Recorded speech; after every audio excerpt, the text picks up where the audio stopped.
This audiobook was created using text-to-speech software. So, please excuse the lack of technology used to pronounce certain words. Thank you for understanding and hope you enjoy this unofficial production of The Hive, a Clone Wars novella. Chapter 1. My Duras, regent of the planet Ord Cestus, formally folded the fingers of her primary and secondary hands. She was an X-being, of segmented, oval, dull gold body and gentle manner, one of the insectoids who had once ruled this planet. Before the coming of Cestus cybernetics, X-being hives had thronged this world, but now the soulless industrial giant not only dominated the planet but also threatened the safety of the Republic itself. Obi-Wan Kenobi watched as Duras prepared to address the Hive Council, the last humble remnant of X-being power. Like the off-worlder capital of Chikadlik, some hundreds of meters above their heads, the council room was nestled in a natural lava bubble. The walls of the egg-shaped, 15-meter-high chamber had been glazed burnt sienna, but most of that original color was covered with hand-woven tapestries. 3 doorways, each guarded by 2 members of the X-being warrior clans, led out of the room, one to the surface, the others to deeper, less traveled places within the hive. The 12 counselors seated at the curved stone table were a mix of relatively youthful X-being, their carapaces still brilliant, and elders showing gray and white splotches amid their bristling thoracic hair. Their vestigial wings fluttered in distress. From time to time their primary or secondary hands would smooth their ivory ceremonial robes. Every red or green faceted eye studied her carefully, every auditory antenna was tuned to her words. Duras hunched her thorax and cleared her throat, perhaps gathering her thoughts. She was almost as tall as Obi-Wan, and her broad, segmented, pale gold shell and swollen egg sac gave her considerable gravitas. At this moment, my Duras needed every bit of it. "My peers and elders," she said. "My dear friend Master Kenobi has told me an astonishing thing. For centuries we have known that our ancestors were cheated out of their land purchased with worthless baubles we believed were legal tender. For years we had no means of redress, save to accept whatever Cestus cybernetics threw our way. But that has changed."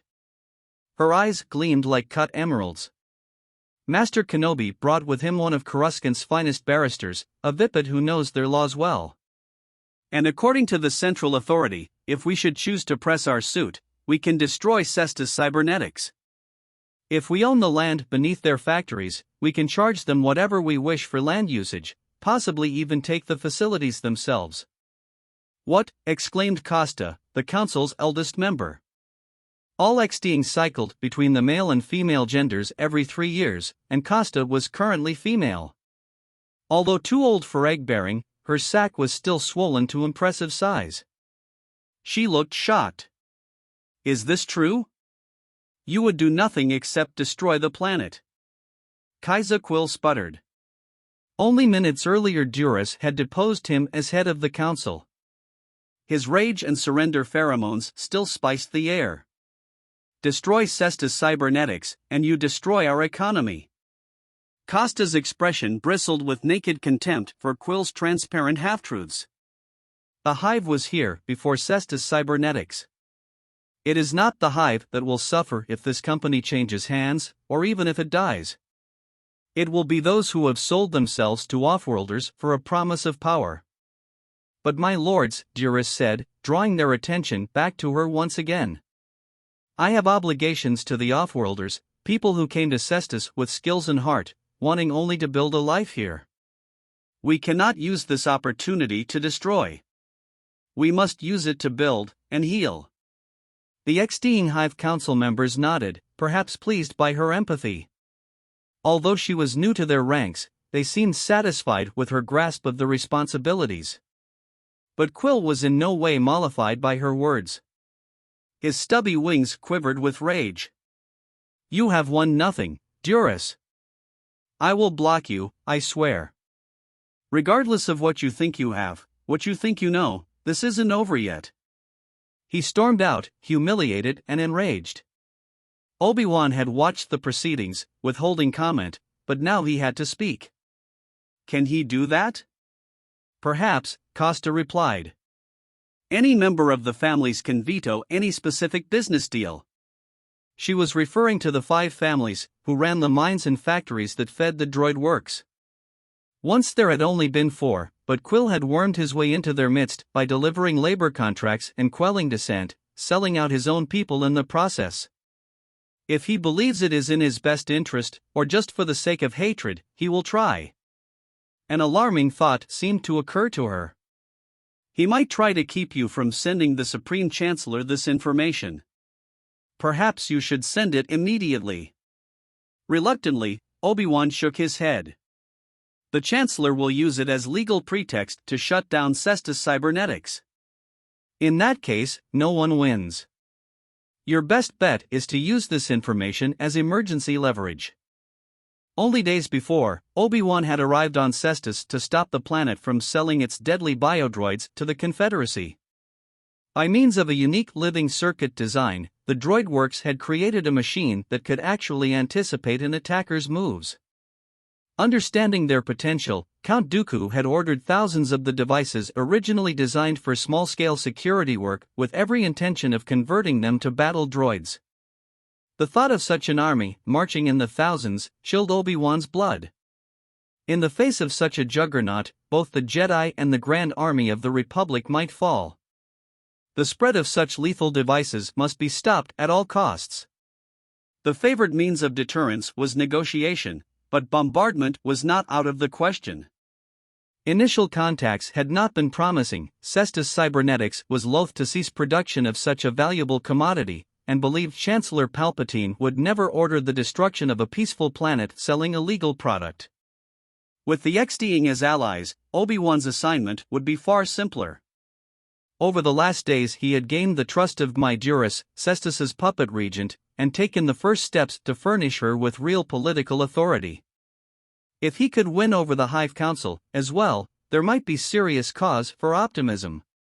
The council members listened to him speak of politics and finances, swiftly comprehending the reasons it might profit them to side with Coruscant. But after expressing confidence in his assessment, they swiftly changed the subject. There is another matter to discuss, Master Jedi. He glanced at Duras, seeking a clue about the new concern. The regent turned to face him, moving one portion of her segmented body at a time. Her primary and secondary arms spread, empty palms extended, XDing body language indicating confusion. I know nothing of this, she said. Costa drummed the fingers of her secondary hands against the table. She consulted with the other members of the council, speaking in clicks and pops, and then addressed Obi-Wan. It is possible, Master Jedi, that you can perform a great service for us this day. In what fashion? He asked. Again the council members glanced at one another, as if measuring the wisdom of speech. Then, after a brief conference, Costa began. There is one other way that Quill might hurt us, if he decides that the Hive is no longer deserving of his loyalty. That was a possibility. Certainly, Quill's addiction to power and naked self-interest might trigger betrayal. Obi-Wan felt an emotional charge building in the chamber. He knew that sense, fear of approaching a threshold. The Hive Council was about to do something that could make the XDing deeply vulnerable. Costa continued. What we are about to tell you is known only to members of the Council, and to elite members of the Hive's warrior clan. Even Midurus did not know this, although her partner, Filion, did. She bowed respectfully. Filion was forced to conceal this knowledge from you, by oath. It was clear this revelation was painful to Duras. Until now, she had clung to the illusion that she had known her deceased mate completely. What is it? There is much about the history of our planet that you could not know, Master Jedi. Much that is not in the fabled archives of Coruscant. Regrettable, but always true, Obi-Wan said. Please illuminate. Once, Costa explained, the Hive was strong. We had defeated the Spider People in a great war, and brought the entire planet under the rule of the Hive and our queen, who was wise and just. We believed that it was time for us to enter the galactic community. But this was not merely a matter of gaining political recognition. We coveted the role of trading partner, but what resources might we offer to become so? What products could we produce? What minerals might we have? We searched and found nothing that was not available on worlds nearer the galaxy's central hub. Nothing that would give us the advantage we sought. Then we heard a rumor that Coruscant was planning to expand its prison system and was looking for host worlds on the rim that might be willing to lease or sell land for such facilities. Land was one thing Cestus had in plenty, and it seemed an admirable opportunity. Overtures were made, and we won a contract. She sighed. At first, all seemed well. Several facilities were constructed, and the scum of the galaxy were safely quartered in reconstructed caverns beneath our sands. All of this Obi-Wan knew, of course. Once the deal was struck, we swallowed our pride and accepted a position on the Republic's bottom rung. Many of our workers were hired for the mines and factories. We learned to negotiate, so that future leasings and sales were more favorable. We were paid our rental fees, with which we hired surveyors to more carefully examine our resources with a mind to expanding trade. Then something completely unexpected happened. Executives from Cybit Galactica were convicted of fraud and gross negligence and sentenced to prison here. These former beings of power were forced to dig in the depths of the caverns. Some of the work was useful, enlarging their living spaces, building shops and offices. Some of it was mere makework, the time-honored prison task of turning big rocks into little ones. But during the digging, the executives discovered minerals used in advanced droid fabrication. A treasure, floating unsuspected in the outer rim. The executives hatched a plan to free themselves. In meetings with the prison authorities, they proposed to make the guards and warden wealthy beyond their dreams. The essence of the proposal was that the pooled talents and contacts of the various prisoners might well create an endless stream of first-class droids. Here on Ord Cestus there was labor aplenty, mountains of raw material, skill, and savvy. They needed only permission. The deal was struck, the stage set for the creation of Cestus Cybernetics. The executives put out the word to former customers and employees, and immigration towards Cestus began in earnest. The first factory was in operation within a standard year, producing a modest repair droid that received favorable reviews and respectable orders. They were up and running. Costa raised her voice. But as the fledgling company grew in power and wealth, it came into conflict with the Queen and King. First, managers purchased additional land with worthless synthetic gems. The royals were forced to swallow this humiliation, but they did attempt to negotiate larger shares of wealth for the Hive, for the education of our people, for healthcare. Healthcare? A necessity. Since the founding of the prison, there had been numerous strange and damaging ailments spreading through our population. The inmates, from every corner of the galaxy, brought countless diseases with them, creating wave after wave of illness. We sickened by the thousands. The negotiations were fierce. Our rulers threatened to withhold XDing labor and to refuse to allow Cestus Cybernetics to expand its mining operation. Then the Great Plague hit us. Costa leaned forward, emerald eyes gleaming. I know that it cannot be proved, but we knew that this plague was no accident. It was unleashed upon us to destroy the royal family, to splinter the Hive so that there would be no effective opposition. Perhaps even to exterminate us. Obi-Wan flinched at the passion in those words. Was such villainy possible? Foolish to ask, of course it was. Coruscant knew little of what happened on the outer rim. And since Cestus Cybernetics controlled the official information stream, any conceivable perfidy might have been concealed. And this genocide almost worked. But as the plague swept through the Hive, a frantic plan was put into action, to place several healthy eggs in suspended animation and to hide them in a special vault deep below Cestus's surface, where only a chosen few would know the truth, the path, and the method of opening. The vault was constructed by Tung-El Security Systems, a company in competition with Cestus Cybernetics, and known to be trustworthy. The workers were blind shuttled to the site and never knew the location. When it was completed, we knew that whatever happened to the rest of the royals, there would be at least one fertilized egg pair that was safe royals, who could mate and create a new line. Instantly, Obi-Wan grasped the significance. After the plague, the surviving Extiing had scattered across the surface of Ord Cestus. But a new royal line might draw them back together again, unite them. Midurus was but regent, holding the power until the return of a new royal pair. Under her capable hands, the power transfer might rejuvenate this unhappy planet. A promising idea. Obi-Wan organized his thoughts carefully, and then spoke. So, with this news about the ownership of the land beneath Cestus Cybernetics, a pair of royals to unite the planet might give you greater voice on Coruscant and build your people a better future? Yes, Costa agreed, eyes sparkling. There are problems, though. First, the plague was deadlier than we expected. After the royals died, several Extiing clans chose to stay deep below the surface, to seal off all contact with offworlders. They became almost a separate hive. There has been virtually no contact with those clans for a century. Worse still, every Extiing who knew the secret of the vault died in the plague. All that remain are keys to open the outer door. Lastly, Tunnel Security Systems was destroyed when its planet was struck by a comet. Its leaders might have told us how to open the vault, but Costa made a resigned shrugging motion. Obi-Wan squinted. But certainly you can still use other means to retrieve the eggs. The old Extiing female sighed, nervously nodding the fingers of primary and secondary hands. You don't understand the status of royals. By breeding and culture, every Extiing must obey them. It is our way, and it is in our blood.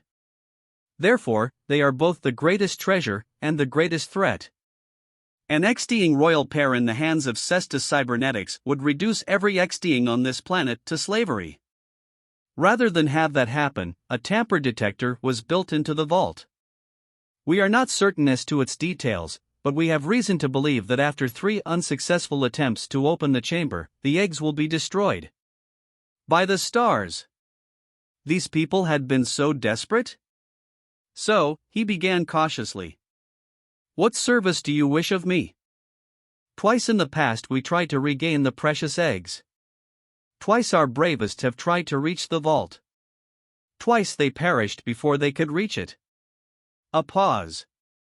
There is a story whispered among our people. It is said that 150 years ago a visitor came from the center of the galaxy. A warrior with powers beyond any the Extiing had ever seen. He called himself a Jedi. It is said his courage and wisdom saved our people. I think it no mere coincidence that now, in our hour of need, another Jedi has appeared. Obi-Wan felt a thrill of alarm. He had not anticipated such a situation. Madam, he said, it is a great weight you wish me to carry. We believe you capable of withstanding it. He had heard no story in the Jedi archives about a visit to Ord Cestus, but it was certainly possible. Many Jedi avoided acclaim. They were capable of stunning feats of valor, followed by such modesty that they might decline even to give their names. And you fear that Quill, angry with the regent, might betray these secret eggs to the 5 families. And that they might launch their own effort to recover them, and use them against you. You see our situation, yes. He did. Coruscant wanted something, the cessation of droid production. The Extiing, indeed all beings on this planet, were more or less dependent on a continued income stream from Cestus Cybernetics. Obi-Wan was asking them to side with him, to trust him. He had thought to do this through diplomacy, but Providence had given him a means of winning their trust more directly, had he sufficient courage. I accept your request. I will attempt to recover your eggs, he said. Costa sighed in relief. You will need a guide. A small cluster of Extiing warriors have studied the original maps through the deep hive. Originally there were 5 broodmates. Only one survives. She turned to the others. Call Jessen. The council members leaned their heads together, touching antennae as they buzzed and clicked in Stygian. After a few moments a small male left the table and scuttled off into a side tunnel. Gmai, I am in your hands, Obi-Wan said quietly. The elders had carried themselves well, but the regent was the only Extiing he could claim to know. If anyone here could be relied upon for full disclosure, it was she. Is there anything else that I should know before setting out on this mission? Jedi, dearest said. I know only the whispered rumors about the visit of a Jedi Master. I'd never heard of the royal eggs before this day. The council members turned as the small male counselor returned. Behind him, in a gray tunic with a diagonal red stripe, marched a larger male bristling with red thoracic fur. His red, faceted eyes took in the entire room at a glance, scanning Obi-Wan and making an instant, positive threat assessment. The newcomer's primary and secondary arms bore numerous pale scars. This was an experienced warrior, probably a member of some elite Hive security unit. A triple-section staff hewn of some clear material lay diagonally across his back. The newcomer put the palms of his primary and secondary hands together, then spoke in a series of clicks and pops. Costa raised her left primary hand. It is requested that you speak in basic when in this human's presence. The XDing soldier turned to regard Obi-Wan. His first scan had taken a fraction of a second. The second took longer, long enough for Obi-Wan to sense the intense disdain in the XDing's eyes. My pardon to our honored guest. My words were, first-rank Jessen is present and ready for duty. I should go with you, Duras offered. This is my job, my planet. If we fail, and Quill betrays us, we are all undone. But you are your people's leader, Obi-Wan said. You are needed here. Duras protested, but the other council members voted her down. She seemed as distressed as Obi-Wan had ever seen. You came here as a friend, and helped me more than words can say, she said, taking his two hands in her fore. I hope that I have not brought you to your death. Jedi are not so easily killed, he said. If you are half the warrior Master Yoda is said to be, you will prevail, she said. Jessen's eyes narrowed at that. If Obi-Wan had felt more confident in reading XDing facial expressions, he would have said the soldier's dominating mood was one of contempt. Well, let us begin. Obi-Wan turned to his guide. We descend into the bowels of the planet together, he said. Will you tell me your full name? First-rank Jessen D. Blinth, the other said, and bowed formally. Of the Volcano D. Blinths. Well met, Jessen, the Jedi replied. Obi-Wan Kenobi, of Coruscant. Are we ready to leave? Jessen conferred swiftly with the other members of the council. Two members touched scent glands at the sides of their neck, and with damp fingers made a series of dots on the table before them. Jessen made moist markings of his own in a similar fashion. Obi-Wan raised an eyebrow, and Duras explained, much of our information is stored in scents. These contain most of what we currently know or remember about the path, Costa said. No one has taken it in so long. I thought you said that 4 of your number tried, and were slain in the process, Obi-Wan said. Not completely accurate, Jessen said, studying the tabletop. The first attempt was through the direct opening to the egg chamber, which buttresses a lava tube. My brother never returned, and we know that defensive mechanisms were triggered. A backup entrance was tried next. My second brother never returned, and the door was jammed. Did you attempt to open it? Jessen regarded him with scorn. Whatever happened there cost the life of a brave warrior. We will not disrespect him by assuming we can succeed where he failed. What, then? There is another way down, through the old tunnels. The mention of that word quieted the room for a long moment, and again my Duras raised an objection. I should go. Obi-Wan risks his life because of me. Later, perhaps, when you have shifted back to male, Costa said, her emerald eyes flashing with compassion. But now you are not as strong and light as you will be. We cannot risk you. You are our face with the Offworlders. Duras took Obi-Wan's hands in hers. Then go with luck, she said. Obi-Wan nodded. The Force is what we will need. He turned to Jessen. Well, if it is to be done, it is best done swiftly. And together they left the chamber. Chapter 2. Above them stood Ord Cestus's capital city of Chikatlik, a metropolis of 6 million citizens built into a natural lava bubble modified by the Hive. The bubble's natural gray glaze was a rainbow of reflected colors from the city lights and holoboards. Chikatlik boasted the architecture of 100 cultures, was a forest of twisting spires and elevated tramways, airways filled with droid shuttles, taxis, personal transportation and trams of all kinds. The bubble walls concealed a network of transport systems within the ground itself, subways and magrails and left tracks, technological wonders ferrying workers, executives, and equipment. But down here, far below Chikatlik's streets, there was only the Hive. Generations of Hive builders had chewed and burrowed through the ground. The texture of the walls had a chewed duracrete appearance that Obi-Wan had noted elsewhere in Chikatlik, clear evidence of XDing construction. Down in the lowest tunnels the walls were coated with rectangular patches of manicured white fungus that emitted a steady bluish glow. "Is this your form of illumination?" Obi-Wan asked. Jecen nodded. "The fungus is well maintained here, fed and trimmed. Farther back it grows wild, and the fungus eats into the walls, slowly widening the tunnels." The fungus had etched the rock until it seemed like the surface of some ancient sculpture. Obi-Wan ran his fingers over it as they walked, felt that he was reading an ancient book of XDing secret history. "How many outsiders have been here?" he asked. "You are the first," Jecen told him. Obi-Wan sighed. Jecen's tone had been flat and cold. He and the XDing would have to come to an understanding, but he hoped to delay it until they had spent a bit more time together. "Where does this come out?" Jecen turned to him, sneering. "Listen, Jedi. I will follow my orders and take you along with me, but I don't have to like it. You off-worlders ruined our planet. You cheated and brainwashed us and corrupted our leaders. If you're thinking of Quill, I believe he's been removed from the council and replaced with Duras," Jecen said. "I doubt she's much better. If you think so little of your leaders, why do you obey them?" Jecen drew himself up to full height. "I obey my training and the rules of my clan.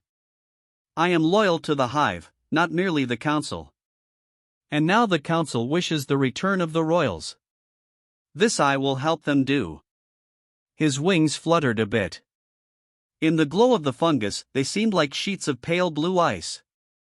"Make no mistake, Jedi. I will take you with me. But fantasies about your great powers won't save you in the deep Hive. Maybe Duras believes that some sorcerer from Coruscant once saved the poor ignorant XDing, but I am no mewling grub to believe such tales." "Fair enough," Obi-Wan said as they continued down the tunnel. "I'd never heard of it myself, so I'm not asking you to believe." Jecen shrugged, although he seemed satisfied that Obi-Wan was not trying to convince him. It is typical for a colonized people to identify with their oppressors. This yearning for an alien rescuer is pitiable. It is Hive hatred. Obi-Wan was about to speak when Jecen raised his primary arms. "Be very quiet." The XDing brushed past a curtain of hanging moss. Curiously, once on the other side Obi-Wan heard a steady droning sound. The moss seemed to have functioned as some kind of damper. Then Obi-Wan gasped. He felt he had walked into a fantasy realm, where gravity itself was suspended. Hanging from the ceiling was a series of swollen blue spheres attached as if by an invisible adhesive. No legs or arms or anything resembling faces were visible. He reckoned that these creatures were the same species as Regent Duras's assistant Shar, but much larger. They were vaguely translucent, with thin blue veins. By the dim fungal light he could see organs pulsing slowly, as well as some kind of distended stomach or bladder. "What are these creatures?" Obi-Wan asked. "Their species are Zetsa. We feed them, and they produce a food called life milk. Once our people depended upon them, and we lived together. But over time they developed more mind and will. Those who wish to join our society are allowed to do so, while those who choose a more peaceful, quiet existence can have that, as well. He sighed, and for a moment seemed to forget his antipathy toward Obi-Wan. Life milk is a great delicacy.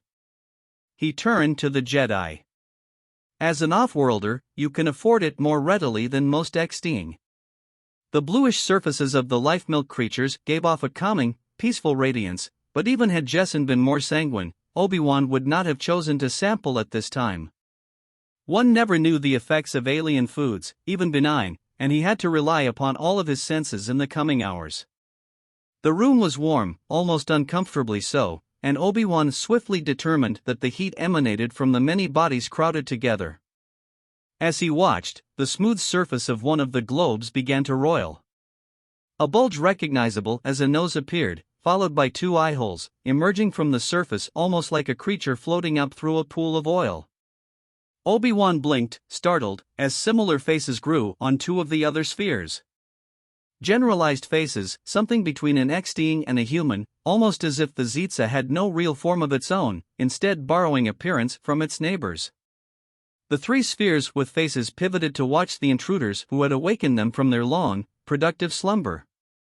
He heard something gurgle in the room, and thought that it was the Zetsa version of speech. They were speaking to each other, wondering, perhaps, who this off-worlder was. No, not who, but what.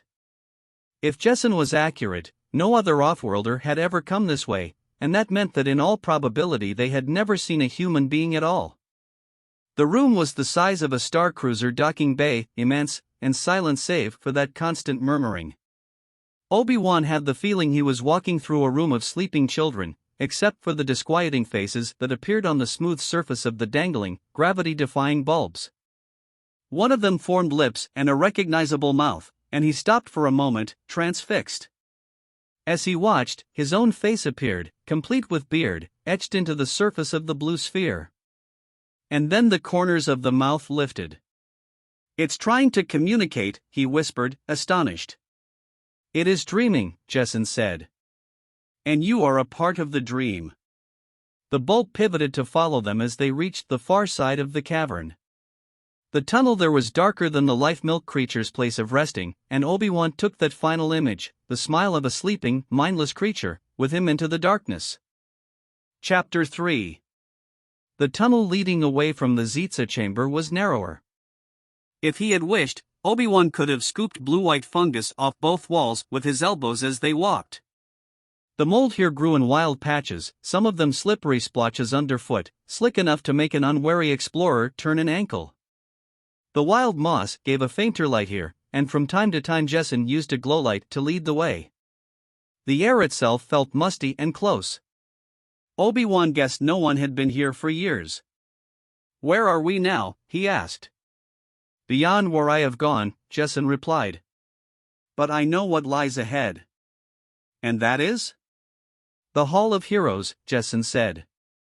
"This is where the greatest leaders of our people were honored, long ago, before the clans split after the plague. In that world, every warrior strove to perform great service for the Hive, that his image might one day appear in the hall." "And what of the people who remain down there?" Obi-Wan asked. "They are the true XDing," he said, a hint of pride entering his voice for the first time. "Perhaps when this is over, I will stay with them. It is said they believe we surface XDing have forgotten the old ways. This is truth. Will they try to stop us? I think not. They, even more than those on the surface, have awaited the return of the royals. In fact," he added, "once we have opened the vault, I can think of no safer hands in which to place the eggs." Obi-Wan stopped. "The eggs are to be taken to the council, Jesson." The XDing's eyes sparked. "Yes. Of course." Obi-Wan didn't trust that answer. Might Jesson turn the eggs over to the XDing who lurked in the lower hive? And if he did, how should he, Obi-Wan, respond? One step at a time, he thought. They had much to overcome before that became an issue. The tunnel came to an end at a massive metal door, bolted and barred, and so rusted that it seemed almost a part of the natural wall. Jesson traced his hands over its surface. "This is the back way into the vault. We must go through the Hall of Heroes," where the old Xtings still live. Many years ago they erected this door to seal out the plague. To seal us out of their lives. He looked back at Obi-Wan. We will have to open the door. This I can do, Obi-Wan said. He drew his lightsaber and triggered its emerald beam. Then he took a deep breath and slowly began to press his blade into the door. The hissing sound filled the darkness. Liquid metal sizzled into steam.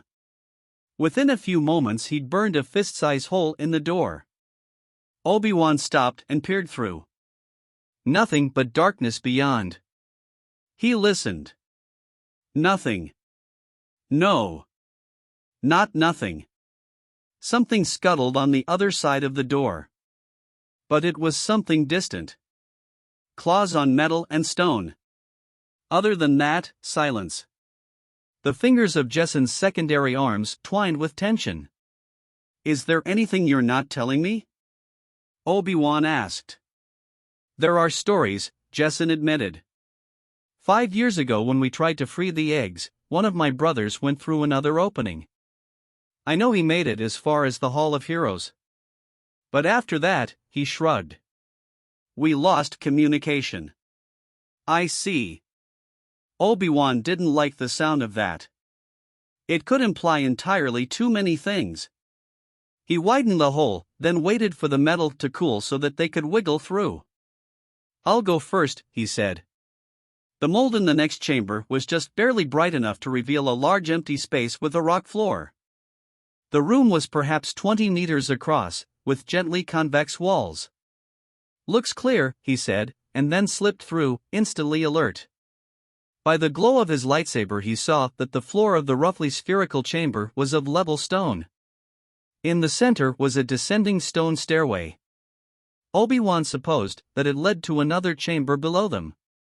Jessen crawled through the burned hole nimbly and stood, holding up his glowlight. You've never been in here? Obi-Wan asked. Never. And neither has any living member of the upper hive, he said. I believe we are now inside the largest statue in the Xting Hall of Heroes. They began down the stairs, turning in a spiral as they descended around a single rock column in the midst of a chamber hewn from stone. Hewn? Chewed, Obi-Wan thought. Something is wrong, Jessen said. Caution had crept into the Xting warrior's voice. What? I smell much death, he said. The silence itself was so oppressive that it was impossible for Obi-Wan not to agree with him. Something was wrong, he could sense it as well. Halfway down the stairs, Jessen aimed his light at the floor below them. For a moment Obi-Wan couldn't believe what he was seeing. The entire floor of the chamber was covered with empty, shattered carapaces.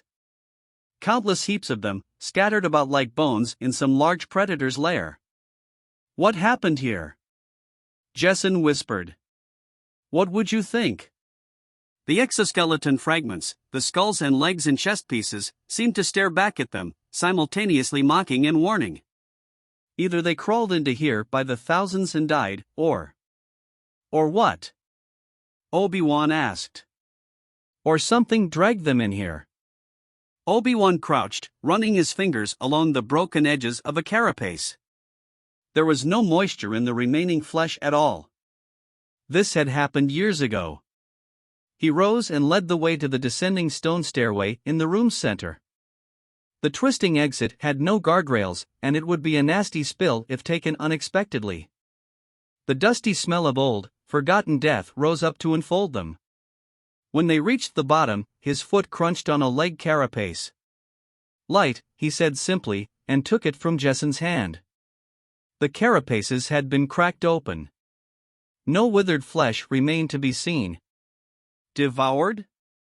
Everywhere he looked, there was nothing but the cracked, violated exoskeletons of dead Xting. Jessen went to his knees behind Obi-Wan, examining the remains. I don't understand, he said as Obi-Wan returned the glowlight. Something in his voice chilled the Jedi. What is it? Obi-Wan asked. Look at these bite marks. Obi-Wan inspected. The carapaces had indeed been chewed open, not pried apart with tools. Yes. Savage. You don't understand, Jessen said. These are XDing tooth marks. And suddenly the horror that had gripped Jessen brushed against Obi-Wan's spine. Here in the depths, where XDing had tried to maintain the old ways, something had happened. Clan turning against clan? War? However it had begun, what was clear was the way it had ended. Cannibalism. These XDing had eaten their own. There was no lower behavior, no more loathsome foe. The fear of being slain by an opponent was always present, a natural part of a warrior's life. But the idea of being killed and then devoured, that was something different. I suggest we keep moving, he said. I agree, Jessen said, biting at the words. And they continued across the room. Something moved. Obi-Wan couldn't see it, or hear it, he felt it, a displacement of the air around them, a perturbation in the force. I don't think we're alone, he said. Jessen reached for the 3-section staff slung across his back. The sections were of clear crystal or acrylic, connected by short lengths of chain. A club and a flail in one, Obi-Wan thought. He hoped the XDing used it superbly. That door, Jessen said, indicating an opening on the far side of the room. This room, like the one above it, had a concave wall, but less sharply angled. Let us make our way there, Obi-Wan said. Swiftly. But I suspect that is where our company awaits. Jessen's lips pulled back from his teeth, displaying small, sharp, multiple rows. Obi-Wan would not care to have his arm caught in those jaws. Let them come, the XDing said. Step by step they progressed across the floor. They were almost to the doorway when the air's scent changed. Just a bit, a nose-wrinkling aroma drifting to them on the weakest of breezes. Something that dried tongue and throat, an acid tang reminiscent of stomach gases. Before he could consciously identify the smell, the first glowing eyes appeared. Glittering. Faceted, blinking at them from the darkness. Then they were under attack. Jessen dropped his lamp almost at once, and although it didn't extinguish on hitting the ground, the light it gave was slanted and partial. The sparkle of Obi-Wan's lightsaber was more brilliant, increasing with the hum and flash when he met an opponent's weapon or body. These were XDing, the Jedi was sure of that, but XDing of a different variety than those he had seen until now. These were not specialized for combat, they were diggers, workers. The oversized jaws implied that they might have been the ones who produced the chewed substance that characterized the hive. Most of them carried hefty metal pry bars. Weapons? Tools? For whatever purpose they had originally been intended, the bars would crack any bone they struck. There was no more time for thought. The song of Obi-Wan's lightsaber was long and sour. XDing diggers fell before him like scythed grain. They hissed and came on, howling. Obi-Wan measured his response, allowing them to come to him, then taking the aggressive posture when advantageous. Ferociously fast, the cannibal XDing attacked in a frightening wave, simply waiting and swinging their metal bars, trusting in numbers to carry the day. Against a Jedi, that was not enough. The air around Obi-Wan hissed as his lightsaber swooped and twisted. After the first few moments he had adjusted to the pace and style of attack, and was able to determine a bit more about their adversaries. The first thing he realized was that they were nearly blind from years of groping in darkness, doubtless hunting by smell or hearing. His lightsaber's flare frightened some of them, freezing them in place, making some hesitant to attack. Those who did not hesitate died hissing their hatred and fear. Between strokes, between breaths, Obi-Wan spared fragments of attention to see how Jessen was faring. The XDing warrior needed no assistance. He performed with a fearless, aggressive, almost weightless agility, kicking and punching in all directions with all 6 limbs. His weapon whirled like a propeller, almost invisibly fast. He held the 3-section staff first by one end, then by the middle, then by the other, swinging it and twisting it into defensive and attacking positions, and every time he moved, one of his enemies fell to rise no more. He crouched, sweeping the feet of several creatures from underneath them, and when he came up, Jessen coiled into a ferocious attack position that mimicked a spider stalking the strands of its web. Their attackers circled them, hissing and coiling as Obi-Wan and Jessen put their backs together and surveyed the horde. "We can't kill them all," Jessen said. "No," Obi-Wan agreed. "But we don't have to. Follow me." Without another word, the Jedi plunged into the mass of cannibals, plowing toward the door. He struggled not to think about what would happen to them or to Jessen, at least if they were overwhelmed. It was better to stay in the realm of Form 3, the lightsaber combat he had practiced for so long. It was better, and no less effective, for one who understood that defense and attack were two sides of the same coin. Left, right, left, he deflected blows, shattered weapons, and severed limbs in a blinding, dazzling display that singed blazing lines in the darkness. Their enemies, though ferocious, were hampered by their near blindness. Only an unnatural hunger drove them forward. They seemed to be awakening in waves, crawling out of whatever dark holes they had entered. Had these things scavenged in the darkness, on the waste and garbage that every great city produces? Even Coruscant had its ghouls, gangsters, and homeless creatures who had abandoned the light to live in the fissures between social tissues. But the creatures swarming them now matched the worst that Great World City could offer. "Run!" Jessen called, and they sprinted toward the doorway. The passage narrowed, and it was a bit harder for the cannibals to reach them, making defense that much easier. He could see the stairway now, only a dozen meters farther away. Obi-Wan whirled 360 degrees, he glimpsed Jessen as he deflected and attacked, his three-section staff cracking heads and sending their enemies scurrying for safety. But then a mass of wriggling bodies threw themselves at Jessen all at once, and the warrior went down. Obi-Wan arrived just in time to stop a jagged spear from descending into his guide. His lightsaber flashed, leaving the attacker howling with a missing limb. Using the Force to hurl another aside, the Jedi Knight bent swiftly, helping Jessen up from the ground. He did not know what fear looked like on the face of an X-Being, but he was fairly certain that that was the dominant emotion in those faceted red eyes. Fear and certainty of death, and perhaps something else. Obi-Wan released his grip and Jessen ran at the enemy, leaving his triple staff behind. At first Obi-Wan's heart sank, then, as the Jedi watched, the X-Being warrior disarmed the first cannibal who struck at him, wrenching a spear from the creature's hands. Jessen whirled the javelin until it was nothing but a lethal blur, sending cannibals howling and scrambling into the shadows. He kicked and punched, feinted with his stinger, and then broke heads with his spear. Soon he had broken free and he and Obi-Wan were heading down a ladder, down a long narrow tube, into darkness. Chapter 4. Hand over hand, Obi-Wan and Jessen climbed down a hollowstone tube barely as wide as their shoulders. As he gripped each rung of the ladder in turn, Obi-Wan wondered, what would they do if the bottom was sealed? Or blocked? In such a terribly constricted space, there was no room to maneuver. The cannibals could simply drop rocks down on them until. Then his foot touched the ground. Jessen reached the bottom a moment later, and they were out in a large rocky chamber. Using his captured spear as a staff, Jessen led Obi-Wan away from the ladder, across a chamber as broad as a chin-breadth playing field.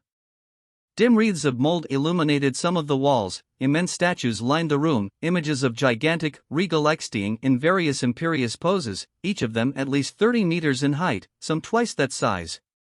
He could just barely make out the insectoid features. Most were built into one of the walls in apparently endless array. A few were freestanding. Despite the spear, Jessen was limping, the Jedi noticed, and seemed winded. "We can rest, if you need to," Obi-Wan said. "No," Jessen gasped. "I want to get as far away from the entrance as possible." Obi-Wan looked back.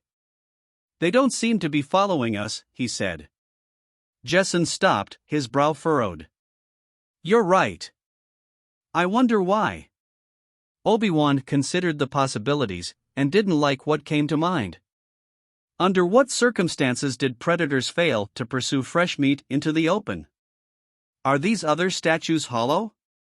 Perhaps. Jessen paused. I think I have heard of this, yes. Perhaps they live there. They could be watching us now. But why don't they pursue us? Fear of us, or, suddenly, the cavern's open floor seemed far too exposed and vulnerable for Obi-Wan's taste. Let's keep moving, shall we? Jacen nodded agreement and led the way across the wide open space between the ladder and their destination, a cavern wall some hundreds of meters distant. The ground beneath their feet was spongy, more like farm loam than rocky cave soil.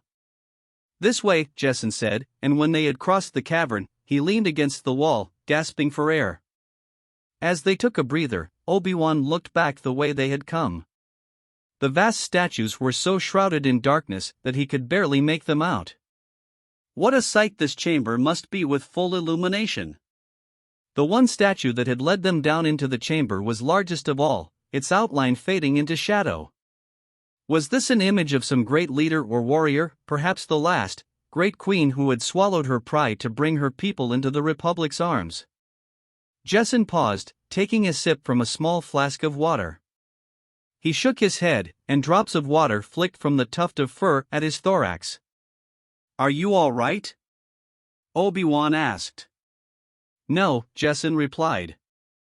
He paused, then added, Thank you for saving me.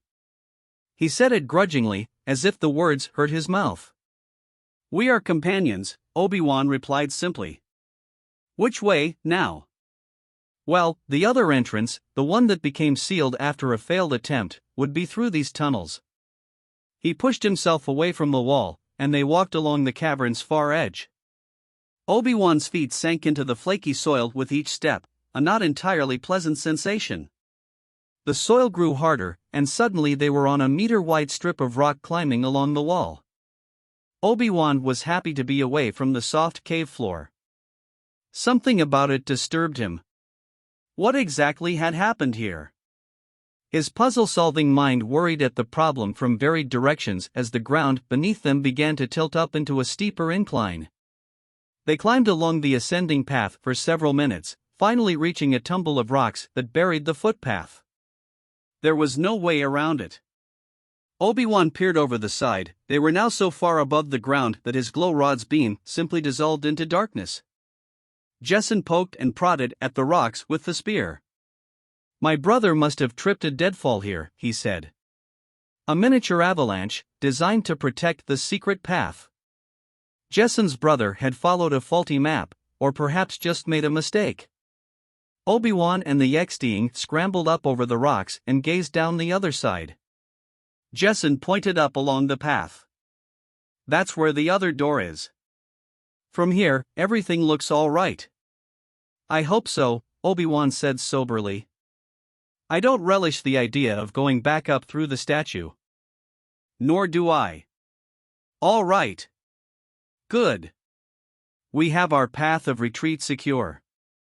I think. Let's follow the map. They went back down over the rock tumble, and then farther down the ramp.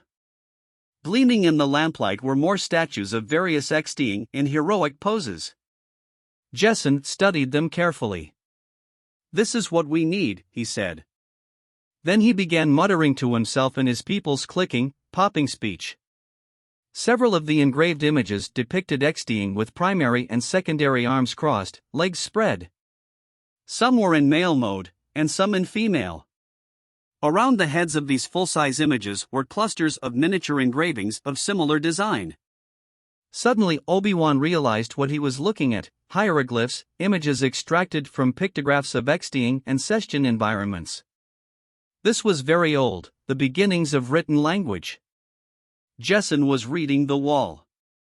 Sounds and smells, Jacen said. Our culture is based on both. There is a coded work here, and if I can only remember my old Stygian, will we be able to find the next passage?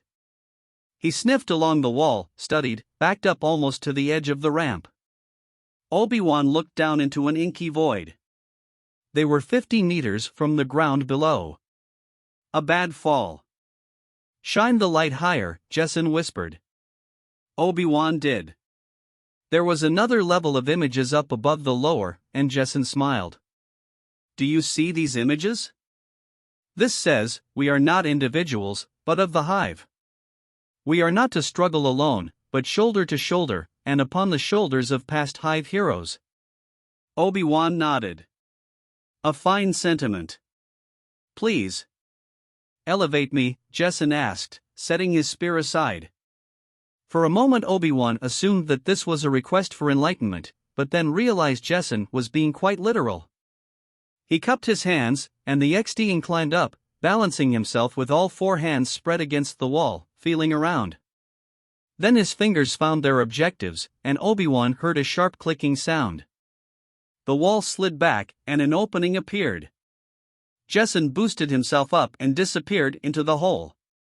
For a moment Obi-Wan was worried, then Jecen's head reappeared. It's all clear. A passage between chambers. He held an arm down, and Obi-Wan passed him the spear. Jecen gripped its shaft as Obi-Wan gathered the force around him and leaped up to the opening. Then the XDing disappeared into the hole. The hole was less than a meter wide, just large enough for crawling, but not much more. Darkness swallowed them completely, but Jecen shuffled ahead of him, and Obi-Wan had no option but to follow. They were deep in the Hive. The walls and ceiling were all of chewed stone. The roughly pentagonal tube branched off into numerous side tunnels. Again and again Jecen sniffed the path and found an old scent marker telling the way. The roughness of the chewed surface threatened to abrade Obi-Wan's hands, and the strain of staying up on his toes as they crawled was slowly burning the muscles in his calves and shoulders. The rasp of his breathing echoed in the tube, making the close spaces seem closer still. Then Jecen sighed, a long, low sound. The XDing warrior was outlined by a dim radiance coming from somewhere ahead of them. He made a contented click-pop mutter and dropped from sight. Chapter 5. Cautiously, Obi-Wan crawled forward until he reached the end of the tube and looked out. "Come down," Jecen whispered. There was no need to whisper. Nothing lived in this chamber. Its walls were crowded floor to ceiling with empty little pentagonal chambers, each just under a meter in diameter. An XDing larva hatchery? Obi-Wan crawled out and jumped down to another inclined ledge. Jecen's faceted eyes shimmered with tears. "This is one of the old breeding chambers," he said. "We changed in so many ways after the Republic came. The Hive was never the same. But this is as it used to be." Here the luminescent fungus was bright enough to give a misty view of the floor 20 meters beneath them. It was covered with broken chrysalis shells, some of which might have lain there for 1,000 standard years. Had this place ever known brightness or the shining of a star? As Obi-Wan's eyes adjusted to the light, he could see spires of rock that rose up irregularly through the soil beneath the cast-off XDing shells. Stalactites depended from the cavern's roof. "Is this the chamber?" Obi-Wan asked. "The other side," Jecen said, pointing across the way. "Through the next wall." Astounding. Clearly, only an XDing could find his way through this labyrinth. The royal eggs had indeed found safe haven. The chamber was similar to that of the Hall of Heroes, created by water erosion rather than by machines or the flow of lava. Despite its origin, the cubicles chewed in the rock walls implied that it had been modified by countless eons of Hive activity, countless millions of willing workers. A thin, milky fog wreathed the floor, but through it he saw vast heaps and furrows of plowed dirt. "How was the soil deposited here?" he asked. Usually soil was the result of plant and animal action degrading rock over time. Obi-Wan was surprised to find so much of it underground, away from a nurturing sun. "Remember," Jecen said, pointing at the walls with his spear, "thousands of generations of us lived down here. Just as we had builders, and warriors, and leaders, there were also those who chewed rock, their digestive systems creating soil in which we could grow our crops. For eons we lived here, and the interior of Cestus was kinder to us than the surface. Thousands of generations. A planet whose surface was sand and chewed rock, its interior rich soil. Truly, the galaxy was beyond imagination in its variety." They descended along this second ramp, and Obi-Wan found himself lost in thoughts of what all of this might have been like, back before the time of the Republic. He imagined the Hive swarming with life, the royal pair presiding over. Then Obi-Wan's skin tingled, and he became instantly alert. A ripple in the Force, warning him. "On your guard," he whispered. Jessen's primary and secondary right hands gripped his spear fiercely. "What is it?" Obi-Wan held up his right hand, demanding quiet. He felt something, a tremor in the soft soil beneath their feet. Soft, as it had been in the previous chamber. Soft, as if it were constantly plowed up. "I've got a bad feeling about this," Jessen said. "Let's go on to the other side," Obi-Wan said. "I don't think we'll make it." The ground trembled. "A quake?" "What is it?" the Jedi asked. "Worms," Jessen said, his shoulders quivering, his four hands knotting into fists. "I should have known." They were thought to have retreated deep into the ground since the time of. He seemed reluctant to speak. "Well, that supposed Jedi, at least. Was that the service this Jedi Master performed for your royals?" Obi-Wan asked, drawing his lightsaber. The soil beneath them continued to heave. "I don't know," Jessen said, then added, "Perhaps." "No offense, Master Jedi. You are indeed a mighty warrior, but if I know politicians, nothing much actually happened. He was just honored for being from Coruscant." Despite their danger, Obi-Wan had to chuckle. "My opinion of politicians is much like yours," he confessed. "But I must say that my Duras seems better than most." An abrupt tingle in the Force, and Obi-Wan grabbed Jessen and jumped back just in time. The soil beneath them burst, and the mouth of the first worm appeared. It was dark brown, its skin covered with countless small spikes, every 3 or 4 meters marked off with a segmented ring. If the proportions were similar to other such beasts that Obi-Wan had seen, then it was 30 meters long at the least. And the worm was not alone. 2 more burst from the ground, their mouths gaping hungrily. It was too late for Obi-Wan and Jessen to run back to the ledge, and too far make it all the way to their destination. All they could do was find a place to make their stand. Obi-Wan spotted the first of several limestone spurs poking up through the soil. "Get to the rocks," he shouted, and they dashed for the only visible safety. One of the worms humped along right behind them, moving almost as fast as a human could run. Obi-Wan took the rear guard, letting his companion reach safety. The Jedi scrambled up the rock with barely a moment to spare. One of the worms tried to crawl up after them, but now Obi-Wan turned and fought. His lightsaber flashed, and the worm screamed. He couldn't actually hear the sound, but he felt it clearly through the Force. Jessen's grip slipped. The spear rattled to the dirt, and Jessen slid down the rock toward the worm's cilia-ringed mouth hole. Its razor teeth clamped down on the XDing's right leg, sawing. Obi-Wan was there in an instant, and sliced the creature's head off. Severed, the head flopped back to the sand, the remaining body still alive and writhing. Jessen scrambled up, leg lacerated but still functional. "Thank you, Master Jedi," he said, shivering. Obi-Wan inspected the wound. The chitinous shell was splintered, exposing the tender pink muscle beneath. He bound it as best he could, and to his credit Jessen made not a single sound of pain, although it had to be brutal. When he was done, Obi-Wan looked down below them. 4 worms crawled atop and beneath the soil now, and they showed no signs of abandoning pursuit. So, this was what had happened to the true XDing, those who had remained behind. The soil they had built up over ages to grow their crops, burying their dead, fertilizing with their wastes, had finally become deep enough to conceal predators. The XDing in that first cavern had been caught unawares, driven into the hollow statues. And once there, they had been unable to open the sealed metal doors. There in the darkness, they had become desperate enough to resort to cannibalism. There they had been trapped. As Obi-Wan and Jessen were trapped, here on one of the few rock spurs on the floor of this second cavern. Obi-Wan felt the first tiny whisper of despair and bared his teeth. He would not fail. Not die. Not here in the dark. He had a job to do, he would find a way to do it.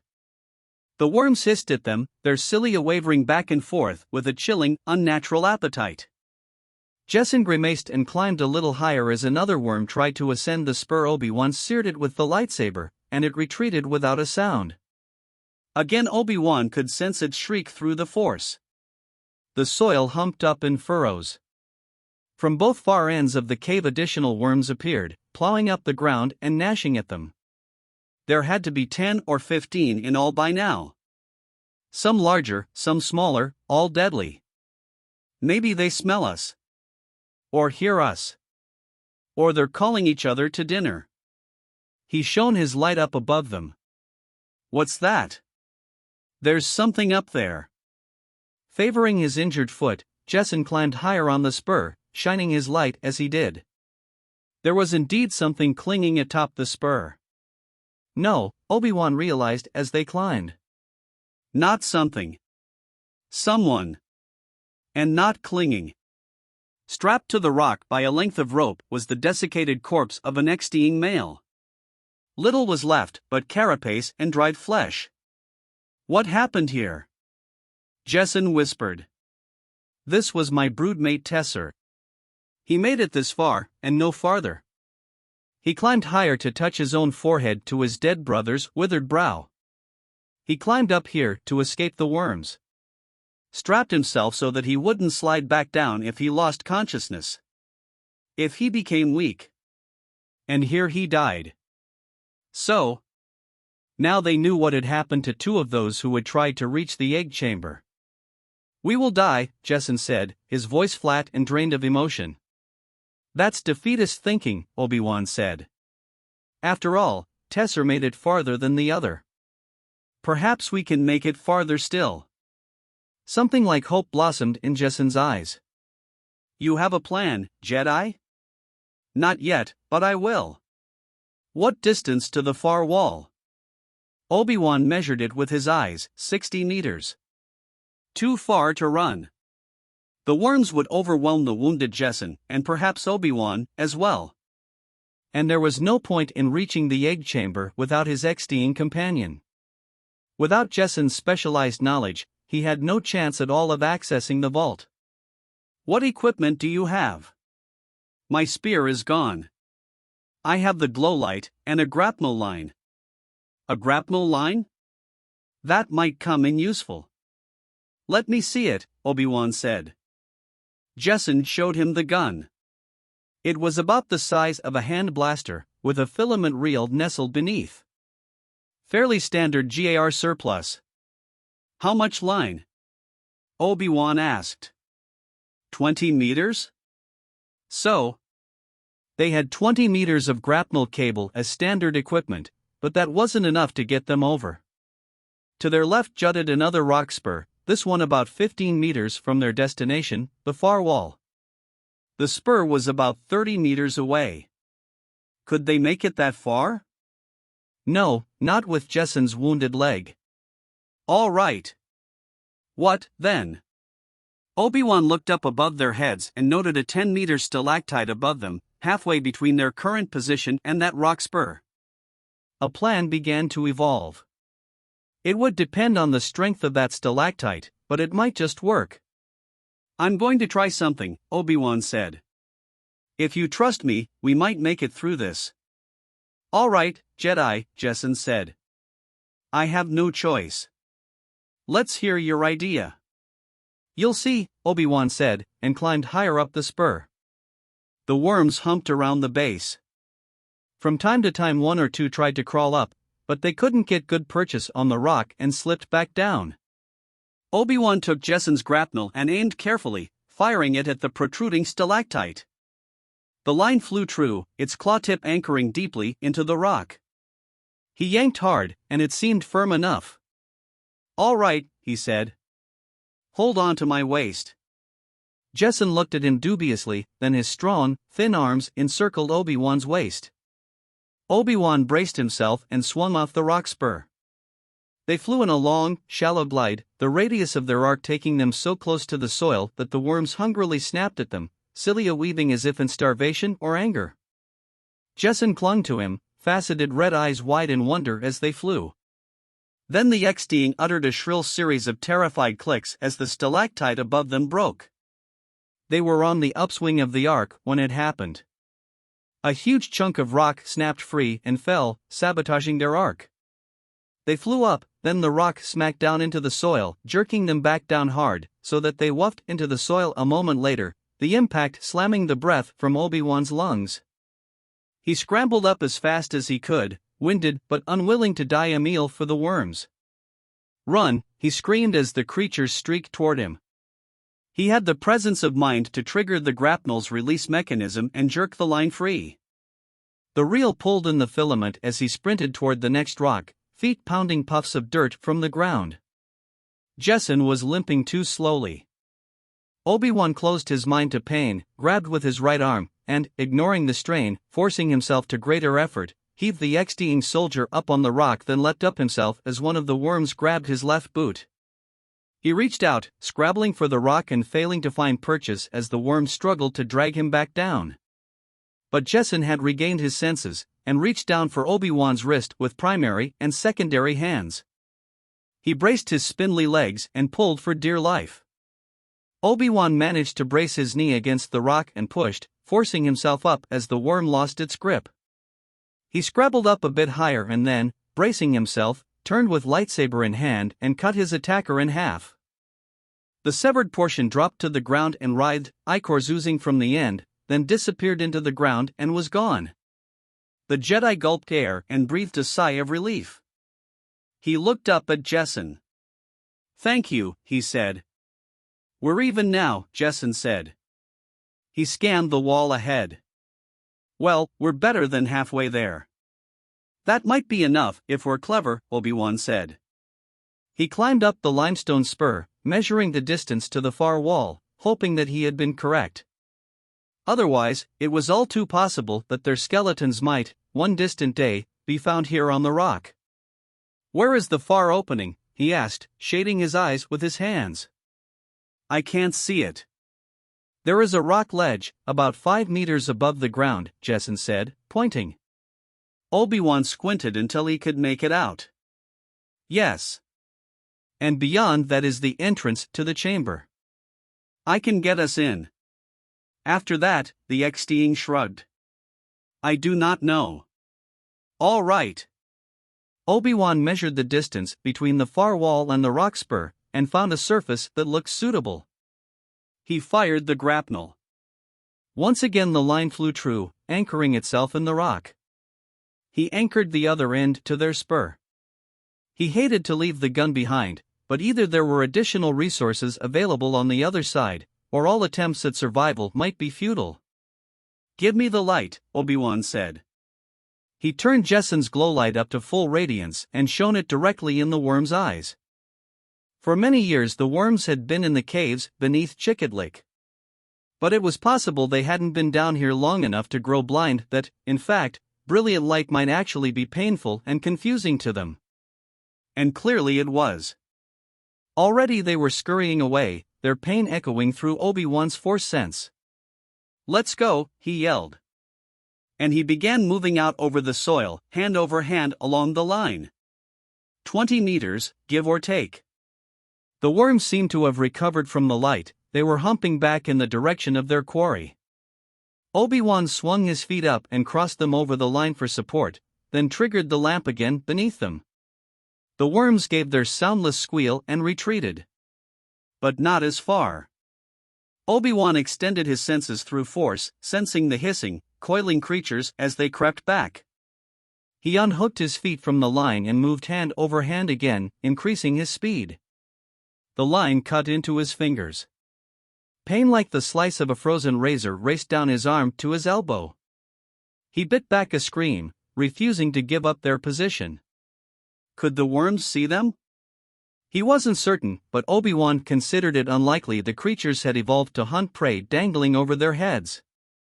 Still, the vibration of the falling rock, and perhaps the scream of the wounded worm, had summoned additional creatures from deeper in the caves. By the fungal glow along the walls, he could see that the soil beneath them teemed with worms, boiled with them, hundreds, thousands of them finger-sized to meters in length. They jostled and snapped at each other, reaching up for Obi-Wan and Jacen. One of the severed segments actually managed to leap free of the soil, gnashing at Obi-Wan's pant leg, missing the calf muscle but enmeshing itself in the cloth. It whipped its tail this way and that, trying to find purchase. Swaying, trying to shake the thing free, Obi-Wan lost hold with his right hand. Behind him, Jacen emitted a sour, frightened wisp of air. Dangling by his left hand, Obi-Wan called his lightsaber to his right hand, triggered it, and cut at the thing hanging from his leg. Severed, the worm fell in halves to the ground below them. Hand over hand. Hand over hand. The grapnel line sliced his palms, but he shut the pain away in a small dark room in his mind and concentrated on the task at hand. When finally his feet were over the ledge, he dropped down and pivoted. Jacen was almost there, swinging back and forth like a pendulum. The XDing warrior jumped down and almost missed the ledge. He battled for balance, Obi-Wan snatching at his hand. Then they were both safe on the ledge, far above the snapping mouths of the worms. Breathing a sigh of relief, Obi-Wan turned toward the wall. Viewed from the far side, shadow had disguised a shallow tunnel, but the mouth was easy to see now. At the end of the tunnel was a sealed durasteel door inset with some manner of electronic reader device. How do we open this? Jacen pressed his face up close to the door. It is said that any XDing can open this door. It is what awaits within. As if it had been listening to his speech and timing its own response, the door sighed open. Obi-Wan and Jacen stepped inside. Chapter 6. The chamber within was roughly egg-shaped, constructed of some kind of white, curved tile, probably something produced off-world. There were two other doors, one on the far side of the chamber, and the other directly to the right of them, with another sensor housed against it. Obi-Wan walked to the door across the way. A monitor screen was set into the middle, and he manipulated its fingerpad until a sharp little hollow appeared. It seemed to be an image taken right outside this very portal. When it focused, he turned away again. Huddled on the far side of the door was a body. Another XDing brother who had tried and failed to reach the egg chamber. Obi-Wan could not see what had killed the warrior, but his body looked as if the exoskeleton had been partially dissolved. He shuddered. Without whatever specific instructions had been destroyed by plague or supernova, could anyone have been expected to survive such a gauntlet? Jacen was at the silver door, touching sensors and manipulating the controls. Obi-Wan waited while he attempted several different patterns, but then the young XDing warrior hit the wall with a balled fist in frustration. I can't open it. How many times did you try? Obi-Wan asked, alarmed. Don't you only have 3 attempts? Not here, Jacen said. Once we are inside, the challenge truly begins. I can try my lightsaber if you wish. Jacen laughed. I think not. This door was designed to resist any known torch. Just give me a bit of time, Anne.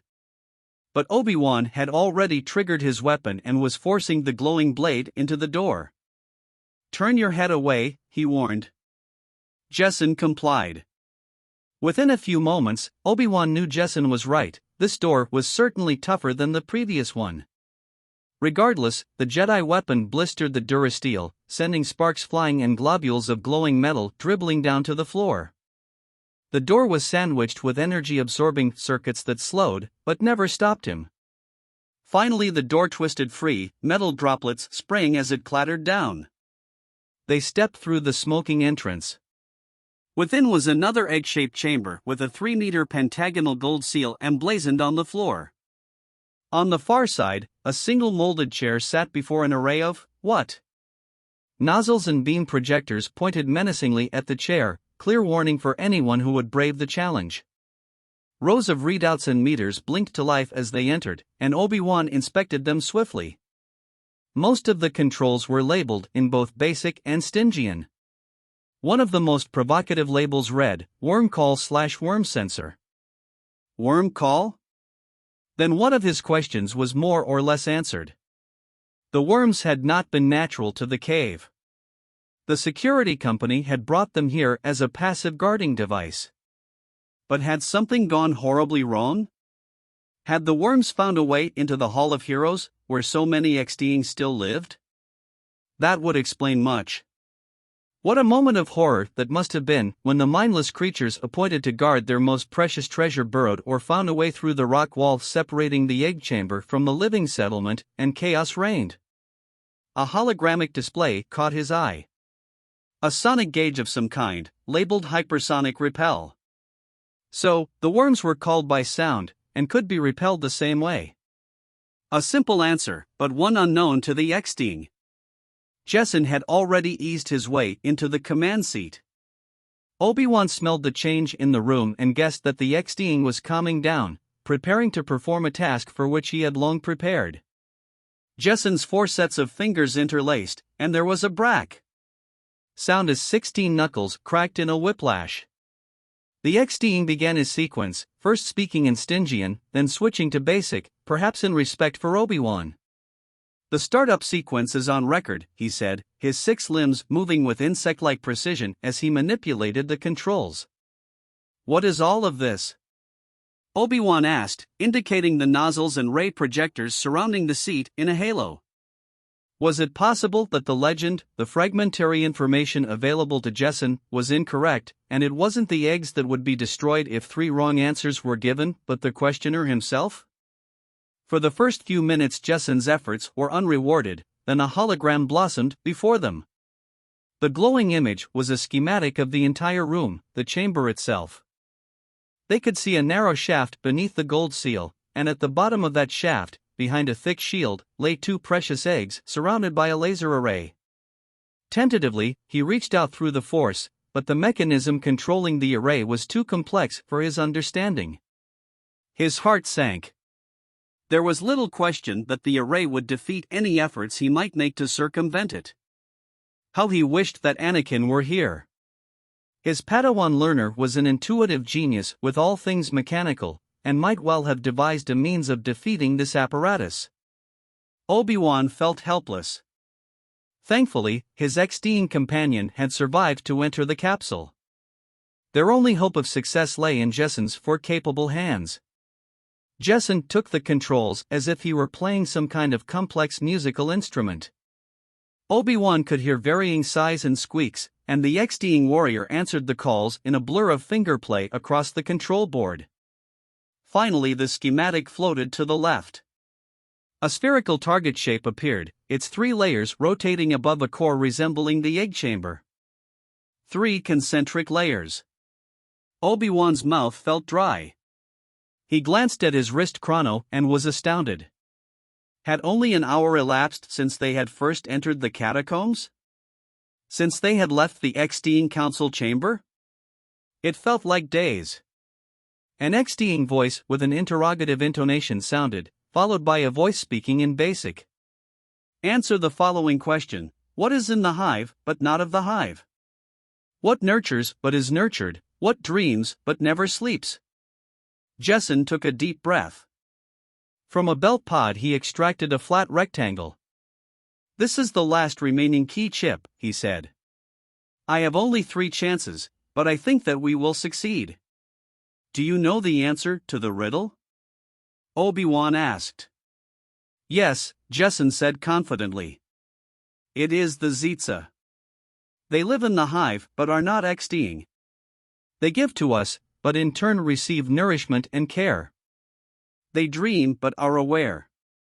His certainty increasing with every motion, Jessen placed the card in its slot. There was a soft blur, and the voice of the scanner said, "Your answer?" The Zetsa, Jessen said. There was a pause. The sphere began to rotate more swiftly and the outer third began to peel away, the pieces dissolving as they did. Jessen sat, astounded, as the voice said, first in Stygian and then in basic. Incorrect. Jessen stood from the chair, eyes wide and disbelieving.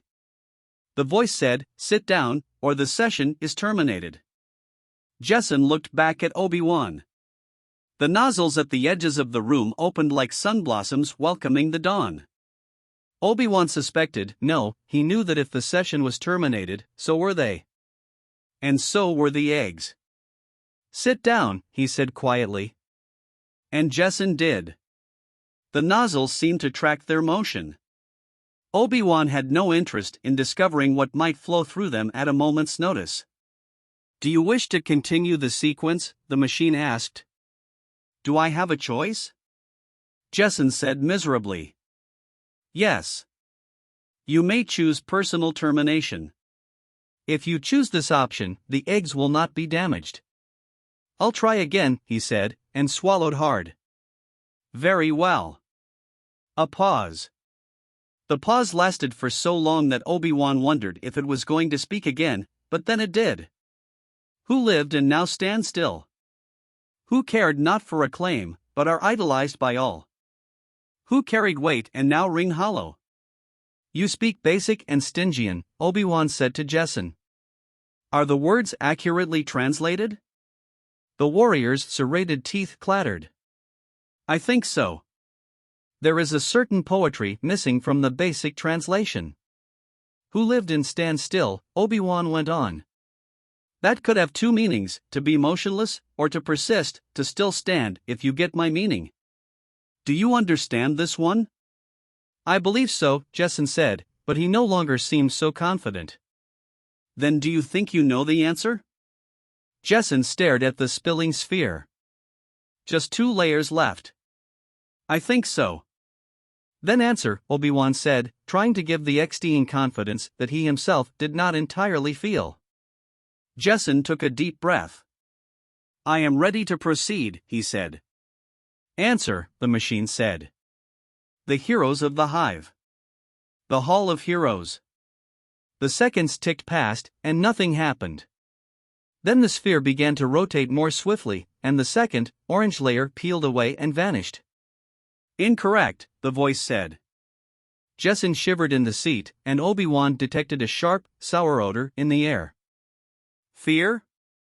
They should not have sent me," the XDing said. "Self-pity?" Jessen did not seem the type, but... Then the warrior went on, haltingly, "I can't do this. Because of me, the eggs will be destroyed." There it was. The reaction hadn't been self-pity at all. It was concern for the eggs Obi-Wan had heard in Jessen's voice, seen in his body, smelled in the air. The warrior was on the edge, about to give up. Obi-Wan had seen this before. It was not fear, as most beings knew it, because for most, fear was a matter of personal loss, loss of self-image, loss of health, loss of life. But even without being able to directly interpret the pheromones now flooding the air, he knew that these were not the source of Jessen's anguish. The XDing warrior loved the Hive, and was now terribly afraid of letting it down. He had been well chosen. He would be more than happy to die in the accomplishment of this task, die anonymously and in great pain if need be, if the Hive could only survive and thrive, and be raised up to its rightful glory. Jessen was locked almost in paralysis, his hands hovering over the controls. Every muscle in his body seemed to be stiffened in unyielding contraction, all of the cockiness drained from him by the reality of the tests he had already failed. "How?" he said. "How could it be? What answers were they looking for?" "We can't know," Obi-Wan said, and laid a hand on the XDing's shoulder. "All we can do, all we can ever do, is the best we can. The rest is controlled by the Force." "The Force?" Jessen spat. "I've heard so much about you precious Jedi and your Force." "It is not our Force," Obi-Wan said, trying to comfort him. "It owns us. And you. It creates all of us, but is also created by us." "Riddles!" Jessen screamed. "Nothing but riddles. I've had enough." He leapt up from the seat and ran across the room, hammering at the door, screaming, "Let me out! Let me out!" "Return to the seat, or the session will be terminated," the machine said calmly. Obi-Wan gazed at Jessen and then made a snap decision. He went to sit in the chair. "You are not the original participant," the machine said in its androgynous, synthesized voice. "It is necessary that the original participant finish the process." Obi-Wan looked back over his shoulder at the wounded, broken Xting warrior. How proud and confident he had seemed only an hour before. How obvious now that all of that pride had been a thin shield against the fear of failing his people, a support against the terrible weight of that responsibility. He is unable to continue, Obi-Wan said. In 100 seconds this test is terminated, the voice said. 99-98. Ask me the questions. Desperation crept into Obi-Wan's voice. Please. Ask me the 93-92. Obi-Wan jumped out of the chair and went to Jessen, still huddled on the floor, primary and secondary arms wrapped around his knees. Jessen, he said in his calmest voice. You must try again. I can't. You must. There is no one else. The Xting sank his head against his knees and shivered. All your life, Obi-Wan said, you have prepared yourself for a great challenge. As all warriors do. No response. Do not think I don't know how you feel. Your warrior clan could not protect the Hive from Cestus cybernetics. They have power beyond anything your people can match. And so you feel that even your death cannot free your people. Even the best effort you can manage is not enough to fill the need. So deep in your heart you feel that there is nothing. Jessen finally looked up. You understand this? It is the same on planets all over the galaxy, the Jedi said. Whenever there are conquered species, the warriors are the first to be oppressed. Because they are the most dangerous. 70, 69, 68.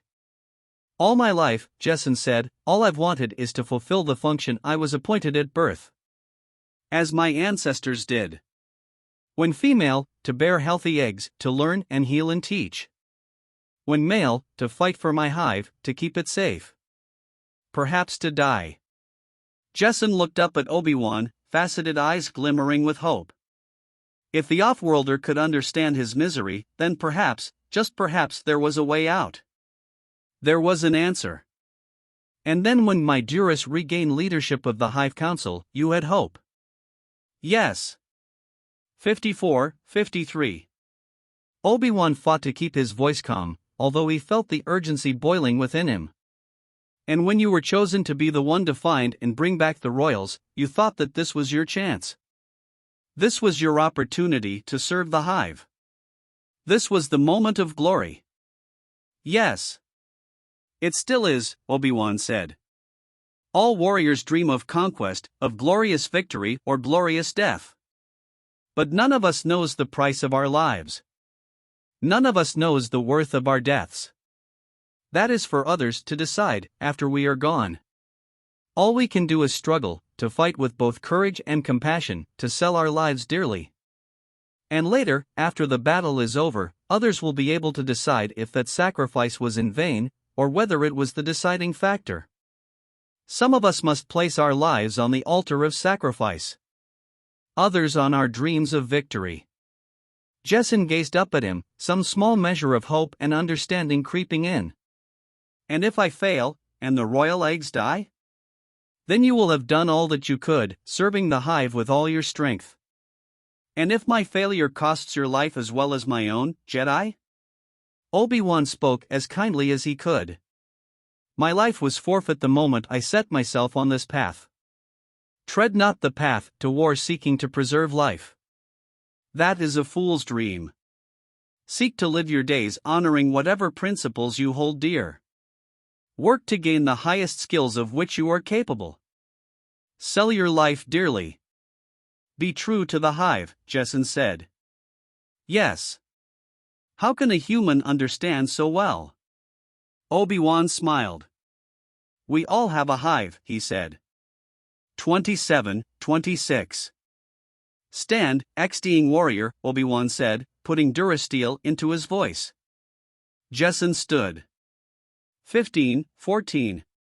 He made his way back to the chair and sat down. The countdown ceased.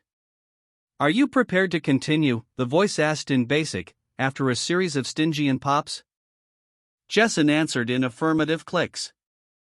There was a pause. The rotating hologramic sphere was moving more swiftly now. But a single layer remained over the egg chamber. Answer, the machine said. Who ate our eggs and now hide their young? Whose web of fear ensnares them? Who stole the sun but now live in shadow? It's too simple, Jesson whispered. Sometimes simplicity is the best disguise, Obi-Wan said. Don't try to be tricky. Answer with truth. But that is what I did before, Jesson said. And both times I was wrong. This was created by your own people, Obi-Wan said. They would not make it impossible for you to succeed. Trust your forebears. But Obi-Wan felt a slight prickle at the back of his neck. Something. A warning? A clue? Something. What was it? Something about the array of weapons around the chair? The nozzles. The questions. Apparently simple for an X-Teing. But the answers were wrong. Obi-Wan's instinct was screaming at him, but he couldn't put his finger on what, exactly, it was trying to say. Couldn't, but had to. This was the last chance, and if he couldn't help his X-Teing companion, all was lost, and his cause was set back irreparably. Still, in the depths of his heart, he felt a simple answer, heard it echoing with the truth of the Force. Answer truthfully, he said again. Don't try to be clever. Don't try to second guess. Give it the answer that you know to be true. Jesson nodded. The Spider People, he said. Once, they were the lords of this planet. Once, they drove us from the surface. We sent them to the shadows. His hands splayed out on the control panel, and his eyes were locked on the rotating sphere. What? What? It rotated more rapidly, and a thin whining sound arose in the room, seemed to envelop them. Then the sphere accelerated faster still, and the segments fragmented and flew away. Answer incorrect, the voice said. Egg termination has begun. Obi-Wan stared, shocked. How wrong could he have been? Rarely had his insights been proven so horribly wrong. Perhaps he could burn through the floor with his lightsaber and save the royal pair. He triggered his weapon and blazed it into the floor's pentagonal gold seal. Beneath it, he imagined, was a case-hardened durasteel vault door. The hologramic image was melting, blazing, even as the first sparks leapt from the floor and the room filled with smoke. Jesson sat stunned in the chair, unable to move. No, he said. I did everything right. I did everything. No, please. Vaporization 50% complete. The chamber lights flashed on and off in dizzying bursts, and nozzles at the corners of the rooms began to hiss, expelling a thin greenish gas. Obi-Wan snapped his rebreather into his mouth, sorry that he didn't have one for Jesson as well. But if he could just get through this lock, if he could just get to the egg vault, even if his companion perished, the mission would still. Vaporization complete. He felt numb. Jesson leaned over the controls, sobbing. Kill me, he said, speaking to no one in particular, and the universe in general. The weapons array around Jesson began to glow, and the mist filling the air was sucked toward it. In a few minutes the room was cleared of mist, and Jesson lay still. Obi-Wan looked at his companion's limp body, feeling a sense of despair and failure that he had rarely known. Then, Jesson moved. He sat up and looked around, as torpidly as if he had been drugged. Why am I still alive? He asked. Look at the holo, Obi-Wan said quietly. Without any fuss, the schematic had reappeared on the display. In miniature form, the egg chamber was rising up through the shaft. What is this? Jesson said. The computer began a series of clicks and pops. What does it say? Obi-Wan asked. Jesson listened carefully. It says, Congratulations, X-Teing warrior. You have succeeded. Obi-Wan was staggered. What was this? He looked more carefully at the weapons array around the chair and realized that he had been wrong. It wasn't a weapons array at all. They were sensors. And the gas? It had been some kind of analytic compound that combined with Jessen's pheromones, the smells that Xting emitted under stress. The resultant cocktail had been reabsorbed and analyzed by the sensor array. Clarity struck like lightning. You were never intended to answer the questions successfully, Obi-Wan exclaimed. Your answers were probably correct. Answering them proved that you knew Xting history. The sensors proved you were Xting. But it needed to know how you would react to failure. To failure? But I don't understand. You might have sought the egg from a wish to destroy it. Or to control all the Xting. It might have been for lust of power, or from greed. But when you came from love of Hive, and failed, and saw your failure as killing the last king and queen, you felt not anger, but anguish. The test was not for your mind. It was for your heart. It smelled my grief, Jessen said, comprehending. The burned gold seal rose up, exposing a durasteel column of the same shape. The column rose until it was Jessen's height, revealing a chamber. Thick transparent crystal windows slid open, showing a disc half a meter high. Around the edge of the disc blinked the red-white lights of an activated anti-grav ring. With the greatest delicacy, Jessen pulled the disc out. The anti-grav ring reduced its effective weight to no more than a few grams, holding it in hovering position with the touch of their fingers. Xting and Jedi checked the little readout meter blinking at the top. They are alive, he whispered. I will take them to the council. Our medical plan will know what to do. Yes, Obi-Wan said. The walls were blinking more rapidly. A speaker squealed a deep, booming vibration that rattled Obi-Wan's spine. What's that? Jessen asked. Obi-Wan inspected the controls. I think it's a worm repellent, he said. The room is letting us leave. The doors unsealed. They examined the far door. The dead Xting lay limp and half melted. What killed him? Jessen asked. I don't know. And I don't want to take the risk. We know the hazards behind us. We'll go back the way we came. Chapter 7. The egg cask was relatively easy to take through the door leading to the worm chamber. They stood on the ledge and gazed down on the floor beneath them. Artificial lights had triggered along the ceiling and, in combination with the fungus, illuminated the plowed soil where the worms had fled the shrill, painful sounds. Obi-Wan extended his senses into force, nothing. The cave was deserted. They moved the disc down to the dirt floor. With the help of the anti-grav unit, the carbonite disc virtually floated across the cavern. The rock walls seemed so huge and majestic now.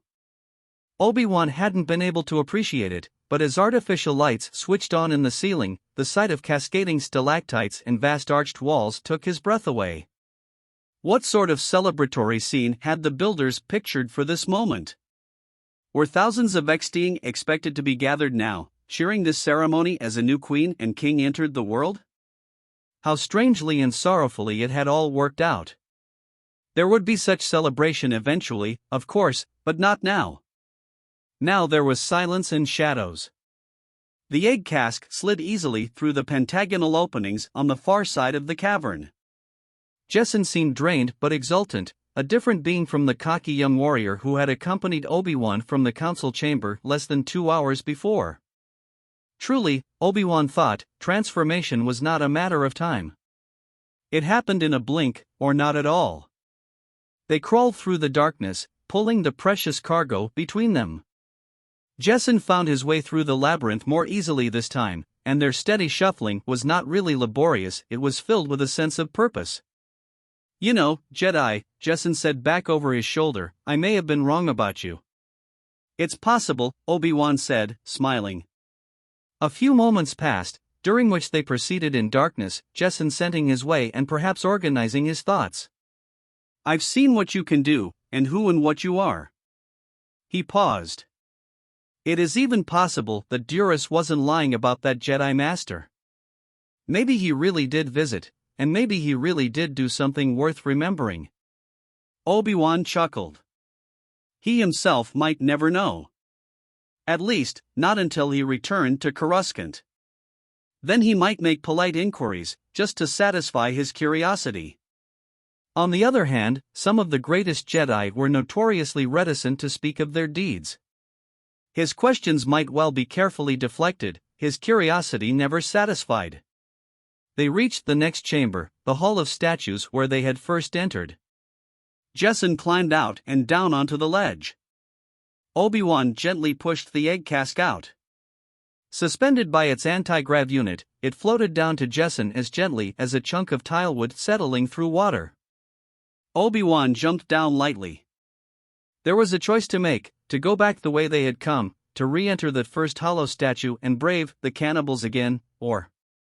"I'm in no mood for an unnecessary battle," the Jedi said. "Let's climb the rocks and see if the door up on the far side will open." "Agreed," Jacen said. Fatigue blurred his voice. The last hours had to have been the most taxing of the Xting warrior's life. A frantic battle, a climb through darkness, pursuit by carnivorous caveworms, dooming and then saving his species' royal heirs. Obi-Wan wondered, would an Xting deal with this stress by celebrating, or by hibernating? When they were both safely on the stone ledge, they guided the egg cask up the incline toward what Jacen said was a door. It took several nerve-wracking minutes to get the egg cask over the rockfall. On the far side they found something ghastly, the corpse of another of Jacen's broodmates, his lower body jutting from beneath a boulder. His withered secondary arm still clutched a lamp. So much death, in service to their hive. Any species that produced both a Gmai and a Jacen D-Blinth was formidable indeed. Obi-Wan picked up the lamp. It was of industrial design, heavier and more powerful than the GAR surplus model Jacen had brought down into the labyrinth. When he triggered it, an eye-searing beam splayed out against the wall. Pity it hadn't helped Jacen's brother. Just a few meters up the ramp was the door that would take them back to the main hive. A droid mechanism had barred the door. In all probability, the same booby trap had triggered the deadfall. "I think my question is answered," Jacen said behind Obi-Wan, voice deep and respectful. "What question is that?" Obi-Wan asked, triggering his lightsaber's energy beam. He examined the door more closely, judging the best angle for the initial cut. "Look." "Please," Jacen said. Obi-Wan turned around, allowing his eyes to follow Jacen's beam of light. It played out along the cavern, illuminating in turn image after gigantic image of the kings and queens of the Xting, their greatest leaders in colossal array. Rendered in chewed stone was a veritable forest of noble, insectoid titans. Some male, some female, some tall and young, some stooped and old, their forehands variously held in postures of beseeching, imploring, protecting, comforting, teaching, healing. A hall of heroes, indeed, Obi-Wan thought. "What is it?" "There," Jacen replied. "Where we first came in." And he focused the beam on the largest statue. Now Obi-Wan could see the stooped, aged figure far more clearly. The narrow ladder tube they had descended had been a cane. The chamber in which they had fought so desperately against the cannibal Xting was, from without, seen to be a muscularly rounded torso. Their point of initial entry, the very first chamber, was a head with flared, triangular ears. The statue stood at least 70 meters high, taller than any other in the Xting Hall of Heroes. Indeed, many questions were answered, but more remained, questions that Obi-Wan might never satisfy. For there, robed arm outstretched in greeting, gigantic and benevolent in the lamplight of a valiant, long-dead Xting soldier, loomed the hollow, chewed stone statue of a smiling Master Yoda. The end. Thank you. We hoped you enjoyed this unofficial production of Star Wars, The Hive, a Clone Wars novella. Please consider liking, commenting, subscribing, and sharing. Stay tuned for more audiobook excerpts and unofficial audiobooks in the future. Have a great day.